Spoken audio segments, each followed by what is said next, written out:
分咗手好耐，仍然都覺得好攰、好委屈，唔係因為你仲愛住你嘅前度，有機會係因為佢嘅能量從來都冇離開過你。如果你有以下呢幾個嘅症狀，就代表你仍然受到你前度嘅能量影響。第一，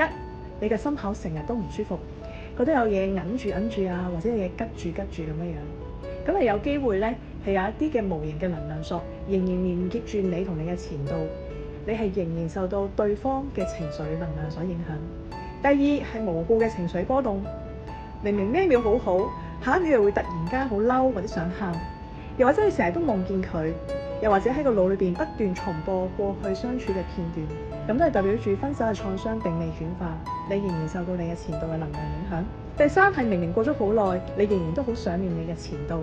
又或者你成日都覺得自己好唔完整，裏邊好似有一部分咧係空白咗，冇辦法咧真係喺翻當下。咁好有可能咧係因為你有啲嘅靈魂碎片仍然黐住喺你前度嗰度，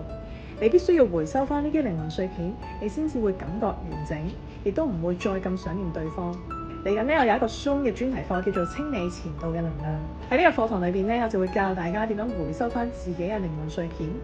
並切斷同對方之間嘅嗰個能量索，令到你唔再受對方嘅情緒影響，